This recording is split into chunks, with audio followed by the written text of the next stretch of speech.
So I just want to share a few of them with you guys. I crunched for time, so I don't have the cards out, but I'm just going to tell you what the download is. It's going to be a shorter video. I'm Jamie Zebra23, by the way. So here's what's up. How dare you be single is what I keep getting. So now, just to clarify something. You guys know I've been single for a while. I already had this my whole life. Like anytime I was, oh, she's not married. So then I would feel forced to get married. Or she doesn't have, I would be like, okay, fine. This one wants to be with me. I guess I'll say yes. You know, pressure from society, right? Okay, so I stopped succumbing to that pressure several years ago. I stopped. So this is not about me at all. So just want to clarify that. It's not about me at all. So this is the download. So people think, how dare you be single? Maybe some of you have a bunch of kids and you're not with the fathers, you're not with the mothers, you're not engaged, you're not married. How dare you be single? I'm also getting, well, you're attractive, you have a good job, you have a beautiful home, you got a nice car, you have everything you need. What's wrong with you? Why are you single? What's wrong with you? That's what people are asking themselves. People are projecting this. Now, I also got, maybe some people thought you couldn't get someone. People thought that nobody wanted, like, oh, poor thing can't get anyone. 1 second, guys. Poor thing can't get anyone. Oh, yeah, nobody wants collective. Someone just found out that everybody wants you. Most people want you, that you are quite wanted. I'm making some tea. That you're quite wanted, collective. That it's a matter of nobody wants you. It's a matter of you haven't found anybody suitable because you're picky. You're not just about to take any Tom, Dick, or Harry. You're not about to take any, Kathy, Mary, or Heather. You're gonna, you're vetting them out. Now, we have another energy. I said I want to be with you, and you're single and I'm single, so you have to commit to me now. If you don't commit to me, then you're crazy.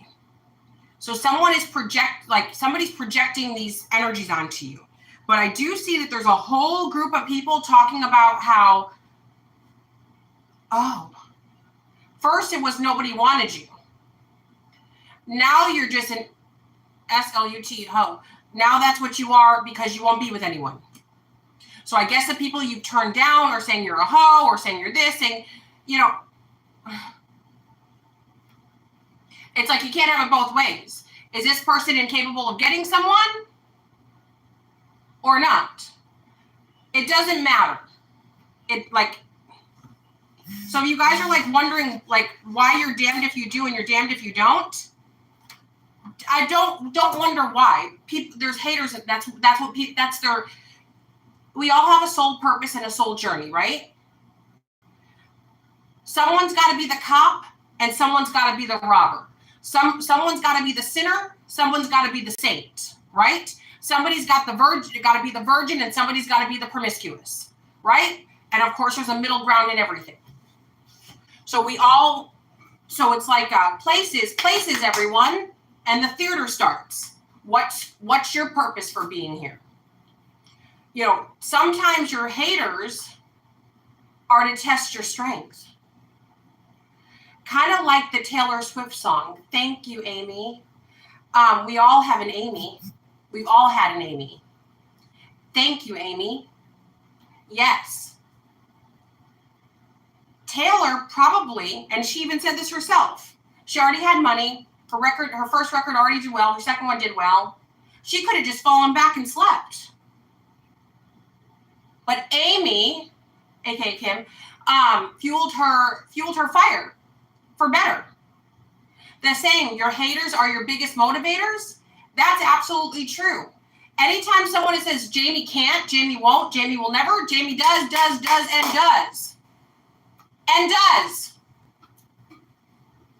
So, you guys out here, don't settle for less. Don't just put up and shut up. Who cares if anybody's talking about you being single? And the whole how dare you be single? What's it to them? Why do they care so much? And another thing is, I feel like a lot of people get envious and angry of single people, especially single people that are financially stable and that are attractive and live their best lives. A lot of people get angry about that because they may have a spouse that's tying them down. I don't know if you guys have ever experienced this. I have. As you guys know, I've been married and divorced several times. You guys know.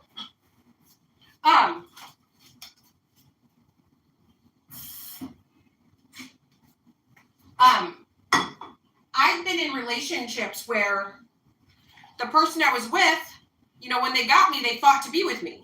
Then they got me and they're like, can you tone it down?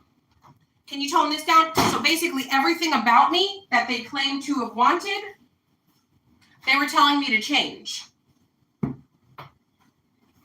Once we got married. Do you know how draining that is? Do you know how uncomfortable that is? To feel like you're less than in a relationship? That's not a good feeling. Have you ever had someone build up your hopes and then let you down? I'm sure we all have. In many, not just romantically, but I'm sure in other areas too. Friendships, family, friends, whatever. Love, and whatever, maybe your own children. That's not a good feeling. And once you've been through that a few times, you start getting real selective.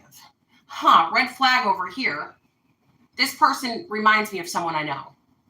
This one, yeah, that one right there, I know about them. So you don't even have to be a psychic to see where something will go. If somebody puts in 0 to no effort in the courting stage, the honeymoon stage, what do you think they're going to be doing a year from now? You won't even, you'll be lucky if you get a good morning or a hello. You'll be lucky. So a lot of these people, that's how they live. That's their life. They're in dead-end relationships. They're with simps. They're with man boys. They're with lady boys. And vice versa. You know, and it's not just, you know, women who meet terrible men. Men can meet terrible women. Women can pretend to be all sorts of things. And then once they get comfortable, you know, they're refusing sex. They're refusing all sorts of things. They're not treating you nice. You're no longer anything. They're looking for other men, or they're comparing you or beating down your self-esteem. Because that's another thing. A lot of people think that men don't have feelings. There are a lot of bad men in the world, but there's a lot of bad women too. But it's the whole thing like, oh, he's a wimp, he's a crybaby. I mean, there are girly men, and I do think that they should find another man for all that. But if like a guy's actually unhappy in his marriage and it's not a feminine thing, it's not the, I don't even like this. It makes me want to throw up in my mouth when the drizzle. What does that mean? It makes me think STD. I don't know. It just makes me think of like, it just, that word, I don't know. It's just something about it that like really makes me nauseous. Ugh. Maybe that's why they made that. Maybe that's why they made the term, is to turn us off. It worked. So now all the men to stampede and get those guys that use that term. That's what they're seeking. These men want a soft life. And that's okay. See, and there's nothing wrong with that. If you want to wear dresses, go find you a nice man. If you're a man wanting to cross-dress, go do it. Find you a nice man. Or however that works. I know each person, some say they're straight. I don't know. But anyway, if you know you can't be satisfied by a woman, go find you a man. And I don't mean that in like a derogatory way. I'm saying this like you should be free to be yourself. And I do understand society won't sometimes society, you know, doesn't allow that. But I say be free and be who you are. But anyway, so somebody is angry. How dare you be single? I'm Jamie Zebra 23. Reading specials are $25. I offer same-day readings and a $10 one question, one answer via email only. I also have 2 other channels, Missing in Action Tarot and Jamie Zebra 23 Tarot. If you guys want to go over there, like, share, subscribe, and comment. That would be super duper lovely. Also, I do have spell work on the 4th page of my only website, jamiezebra23.com. To tap for now. Love you long time.